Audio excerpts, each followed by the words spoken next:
roughly 35, 36 foot Monaco Diplomat just came in here at Haylett RV of Coldwater, Michigan. She's got about 35,500 miles. If you want to see if we still have it in stock, I encourage you to visit the link down here in the video description that says check for price and availability. One click away from seeing if we got her and what the going price is on her, because I don't have that information available to me right now. Plus, there's no sense in getting too excited about an RV we may not have in stock. I think I mentioned 05, but this is a funny story. It's a member of our consignment fleet, which don't let that confuse you too much. We can still do hitching, parts, trades, pieces, financing, you know, everything. We can do everything for you on this, even though it's here on consignment. We still treat it just like it was our inventory. It's one of the nice things about being a large dealer like Haylett RV is we still have the ability to do stuff like that. But I always ask the folks, why don't you want it anymore? Because if I was going to buy this, that's the very first question I would want to know. Why don't you want it? Is there something scary I need to know about? And when I ask that, like a lot of times, husbands and wives, they sort of hem and haw, like, well, he doesn't, she doesn't, whatever. The lady of the house just instantly goes, me, I'm the reason. And I laughed because she was just so direct about it. And I go, what do you mean? They were snowbirds. They live here in the Midwest. They went south to Florida for 3 months at a time, then came back north. And when they were there, they loved it. And the gentleman of the house made no secret. He goes, I love this thing, absolutely. But the missus of the house was beyond terrified about traveling with this thing through the Appalachian Mountains, or if you live in that area, the Appalachians, whichever you'd prefer, I don't care.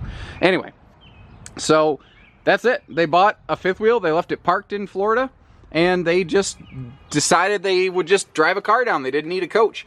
Tires were replaced 3 years ago, approximately 3,000 miles on them, just a couple trips back and forth from here to Florida. So the tires all look good, and those are the bigger 22.5-inch tires. This is on a pretty heavy-duty chassis.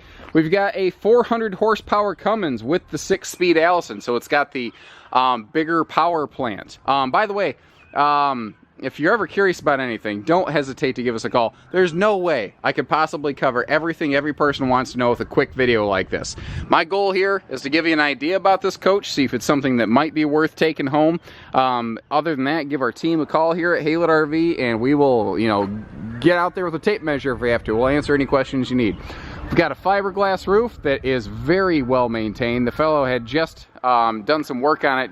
When I say work, I don't mean like, oh, there was a patch job. I just mean he'd just done a clean and recondition on it before he brought it in. So the roof looks absolutely spectacular. Of course, we're all set for all kinds of towing. So if you're gonna, you know, tow a little car or chase vehicle or something like that, actually something this large is large enough that you could even throw a little Dodge half-ton behind you. I specify Dodge because they're one of the few flat towables out there in the way of trucks. So that's kind of the whole point, you know, the reason that it's here is there's nothing wrong with it. They were using it until very recently, and they just decided, you know, I don't want to scare the wife driving through the mountains anymore. She's going to kill me. It does have dual air. It has dual furnace. We've got a combo washer dryer installed. That's what the little silver vent on the side here is giving us an indicator for. And you might see some things like I see some leveling boards and things over here. You might see some stuff left in it that goes with it. They're just kind of done. The fellow was not, he was very straightforward about what was ace on this and what maybe wasn't. For instance, he made no qualms about the fact that a couple of the slide awning toppers, they're technically okay, but frankly on a unit like this they should probably be replaced. He wasn't secretive about it. I love that big belly storage. That is one of the best parts of a diesel pusher, so you don't have the drivetrain cutting through there, and I like anytime the storage comes to you. Also, I know I just segued here real hard, but I like that underneath the slide out the doors swing open instead of tilt open. I don't like tilt open doors under a slide out because they're just too hard to get to. This makes more sense to me. Anyway, the owner, he was very real about what this was, what it wasn't, what it needed, what it didn't. You know, and other than like I said, you can kind of see here the slide awning topper it's been beat up a little bit by the weather, but it's okay. It's okay, you know. Double power step is kind of a handy feature. It helps when my hands don't slip off the handle too. Stepping inside, we do have dual power captain's chair, so kind of like a power his and power hers both. A lot of times, usually not in this price point.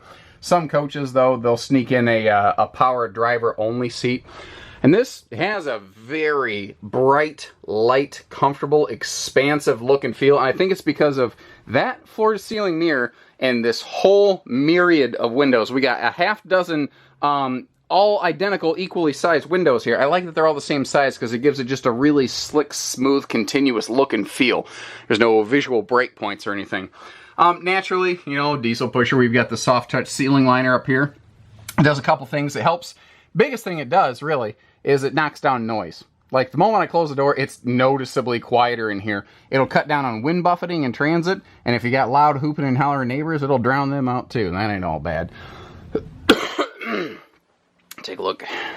Big old sharp, you know, convection microwave. Most things this size have convection so that you have storage below the stovetop, obviously. The sofa can fold out into a little bonus sleeper, so if, you know, the kids, grandkids, whatever come to visit you, you got space for them. Naturally, they didn't waste any space on storage in here. They've done a good job of that. Now, entertainment. Like a lot of coaches of this age, the folks had gone through and updated the entertainment center. Instead of the traditional big old style TVs, they updated all high-def flat screens, both here and in the bedroom. You know, up in here you'll see your DVD. That's actually DVD and VHS, which is funny because I don't know anyone that really watches not just VHS but DVDs either anymore. It's almost one of those things that, like, we expect to see it in an RV, even though no one ever uses it. It's like an oven in a travel trailer. No one uses an oven in a travel trailer. Not no one, but you get what I mean. Of course, we got our you know, auto leveling system and everything on here. If you have chassis questions, give us a call. Again, I'm just trying to give you a quick pass over so you have an idea what this has to offer for you. Furniture looks good. You know, for something where someone spent, you know, 3 months in it for a couple years at a time, that almost made sense the way I phrased that. Anyway, I think you get the idea. Everything looks pretty smooth. Everything looks pretty good. And I like the fact that they were actively using, I like stuff like this. Like you can see, feel, hear the difference in hardwood versus like MDF foam. The kitchen here in the slide is actually a lot better than you would think because you look at it and you're like, it's not the biggest, but this is all storage. There's a ton of storage down here. And I mean, you can see how big that is. There's your convection oven tray right there. Everything's flush mount, the sink, the stove, everything. So you've got great prep space up here. And you've even got nice little pantry space off to the side. But they did such a good job of like making everything so smooth and seamless that it's almost easy to miss, you know. 12 cubic foot, gas electric, travelers friendly fridge freezer. You know, this was before the whole residential refrigerator in a diesel pusher thing happened with auto generator start to save it. So if you lose power, this will kick over to gas and you'll be just fine. In a couple places here, you'll see the bigger fans for better airflow, and there's all kinds of like sensor options and stuff. You can make this thing do all kinds of things. However you want, you can set it to specific thermostat temperatures, all kinds of stuff. Now, this real tile floor leads us from the kitchen to just a very expansive middle bathroom. The rear master suite of this, basically, the bathroom and bedroom, they are impressive. Because here's the thing. This is another big slide out. That's what's really cool about it. You don't realize that it's a big slide. You've got solid surface countertops here that match the kitchen. You've got all kinds of storage going on. So there's, you know, lots of, like, you can live in this for extended periods, just like the previous folks did.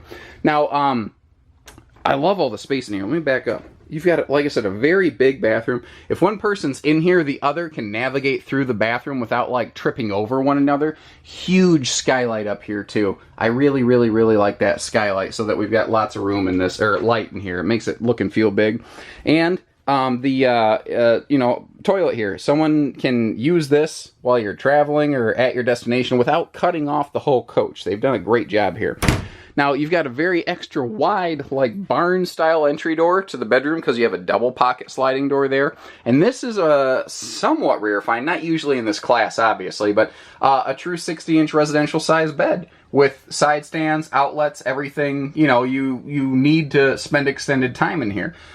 Some coaches with bed slides, they will skip down to like a 75-inch bed. This is not the case. Because, again, this is all part of the slide. They've got lots of room here. And just killer storage. All kinds of dresser storage. The bedroom storage in this is tremendous because of that full rear wall wardrobe. And obviously, like I said, outside you can see the combo washer dryer back here. Again, I'm understanding that I've done a very quick, rudimentary once-over on this. I've tried to answer some of what are the main big questions people have. If you are curious about anything else, don't hesitate to give us a call. Hitching, pieces, parts, trades, financing, accessories, and trades. I think I said trades twice. That's from the Department of Redundancy Department. Never mind. Anyway, my point is, give us a call. Whatever you need to know, we'll find out for you. So take care, stay safe, have fun, and happy camping, everyone.